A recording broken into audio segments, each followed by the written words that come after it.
from the short story collection Rose-Tinted Whatever. Sean Wyatt's Last Memory by Nick Pansegrouw. It's impossible to determine how and when I came into existence. No manner of apparatus, deduction, or alternate methodology can explain the causes and effects that crafted me into what I am. What I am, however, is unchanging, a scientific fact. You see, I'm the last remaining memory of Sean Wyatt, and as long as I'm not yet lost or forgotten, he will continue to live despite his flesh having long since left the earth. I currently live in the recesses of the mind of an 8-year-old girl. Her name is Jessie Connor, and she lives down the street from where Sean used to stay.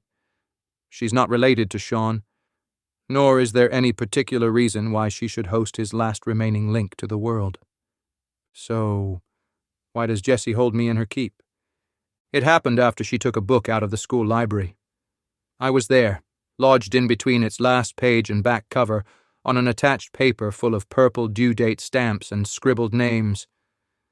Her opening to this set me free, the sunlight that fell on my master's name having me cry freedom as I contemplated the wonders of engaging the world again. Before continuing, I must pose a question. Have you ever wondered what happens to people when they die? Yes, obviously you have. When you think about it, does the fact that one dies physically mean they cease to exist? Well, if you don't already know, let me tell you. Physical death does not mean total death, at least not at the most fundamental level. My own host, Sean Wyatt, is a perfect example. When he physically died 57 years ago, he had no family and only a handful of friends. What happened then was that all the experiences they'd shared continued existing in living memory, slowly whittling away until there were only physical examples left of his presence on Earth. Once these were gone, only the subtle, subliminal reminders remained, the last being his name in a library book he took out shortly after his 17th birthday. When young Jessie handed the book over to the librarian, the name Sean Wyatt hadn't been thought of for 7 years, 281 days, 17 hours, and 27 minutes. The moment that afternoon's light illuminated my master's name, a holy act occurred. It was pure resurrection. But only when Jessie read Sean's name would I be guaranteed passage back into the interlocking passageways of human consciousness. This would only take Jessie a millisecond. But when it happened, I'd be alive once more, ready for whatever reincarnation I was set for. And when did that moment happen? At night, 3:17 a.m., exactly 21 minutes after Jessie had woken up from a bad dream. In it, she had been chased by a malevolent force, the only part of which she could see was its eyes. Jessie sat up in bed and looked around her room. She was amazed to see it bathed in cocoon blue, there a warmth to its air offset only by the fan blowing air through the space. Jessie couldn't fall back asleep and considered moving to her parents' room, but as they'd been fighting earlier, she decided against this. While mulling over a sea of thoughts, Jessie remembered me. Or, to be fair, remembered the book whose covers I was lost between. I can't tell you how thrilling it was when she switched on the light and plucked us from her school satchel. She took us to her bed and flung the book open to its middle pages. Ah, the smell of freedom. Jessie quickly turned toward the book's first pages, which left me quietly discouraged but not despondent. She read 8 pages before going to the bathroom. I could feel nervous energy flooding the space when Jessie flushed the toilet. She was concerned the noise would wake her parents. Then Jessie returned, fell on the bed, and, surprise, surprise, opened the book to where I was waiting. Oh, glorious life. Jessie first read my name with her eyes and then out loud. This quantum leap from dormant to living is undoubtedly one of the most incredible things that can be experienced, and coming to life, just like Pinocchio became a real boy, on young Jessie's lips had me envision limitless possibilities. And it was there, ensconced softly in her cerebrum, where I lay when she fell back asleep. And as morning light passaged in through her bedroom window, I knew I was alive once more.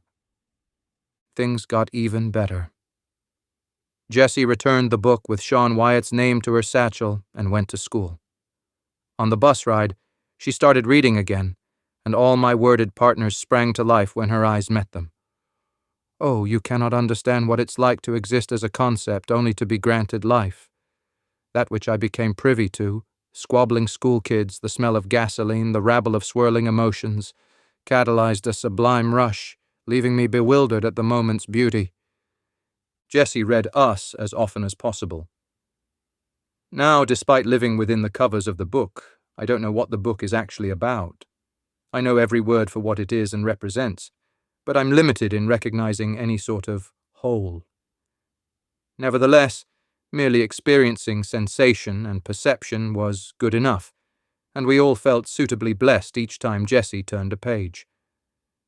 A strange thing happened on Jessie's third day of reading. While turning a page, she touched one of Sean's old fingerprints. This sent a physical jolt through me, which made me believe I was headed for oblivion, only to be replaced by a mosaic of images and experiences I soon realized was a slideshow of Sean Wyatt's life. Meeting all those like-minded emotions, experiences, and memories was mind-blowing. It felt as if I'd been separated at birth from a billion other metaphorical selves, only to enter a room where all of them had reassembled. Swimming in their company, then, was the closest I've ever come to the human notion of euphoria, and in that inexpressible moment, I felt as blisteringly alive as possible. Alas, our kiss of death. Jessie read quickly, and soon reached the book's final chapter. Its content must have been engaging, as she spent more time reading the closer she got to the end. With only a few paragraphs to go, I, together with the other words in the book, grew markedly nervous. When reading the final section, I thought we'd all dissolve. This sentiment was reflected in young Jessie, who also couldn't seem to bear the suspense. When she finished reading the book's final words, Jessie tilted her head back, sighed deeply, and closed the world on us. It's been that way ever since. Cold, dark, and alone. We've been left to simmer once more, the sparks of our lives now shuffled back to a school library shelf. Being such an old book, I wonder how much time we still have. I mean, there's Jessie, but how long will she remember us? Will she recommend us to friends? The suspense is marked, but we're realists. We know the distance between sunrises. My only concern is whether it was the last time. If it was, I know my demise as Sean Wyatt's last living memory is palpably imminent.